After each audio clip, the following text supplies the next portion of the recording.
ශුද්ධෝයන් හයවැනි පරිච්ඡේදයේ 60 වෙනි පදයේ සිට ගෝලයන්ගේ පසුබට වීම. එබැවින් උන්වහන්සේගේ ගෝලයන් බොහෝ දෙනෙක් ඒ අසා මේක තද කීමක්ය. ඒක අසන්නට පුළුවන් කාටදැයි කීවෝය. ගෝලයන් ඒ ගැන කොඳුරන බව යේසුස් වහන්සේ තමන් තුළ දැන ඔවුන්ට කියනසේක්. මේක නුඹලාට බාධාවක්ද?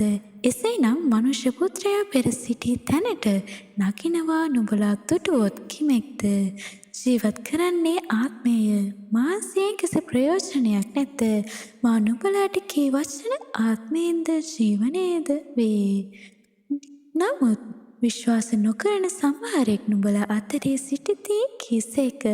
මක් නිසාද විශ්වාස නොකරන්නෝ කවුද කියාත් තමන් වහන්සේ පාවා දෙන්ට සිටියේ කවුද කියාත් යේසුස් වහන්සේ මුල පටන් දැනගෙන සිටිසේක. එහෙයින් උන්වහන්සේ කියනසේක්. මාගේ පියාණන් වහන්සේගේ බලය ලැබූ කෙනෙකුට මිස අන් කිසිවෙකුට මා වෙතට එන්ට බැරි බව නුඹලාට කීවෙමි කීසේක. මේ නිසා එවක් පටන් උන්වහන්සේගේ ගෝලයන්ගෙන් බොහෝ දෙනෙක් පසුබට වී උන්වහන්සේ සමග තවත් නොහැසුරුණෝය.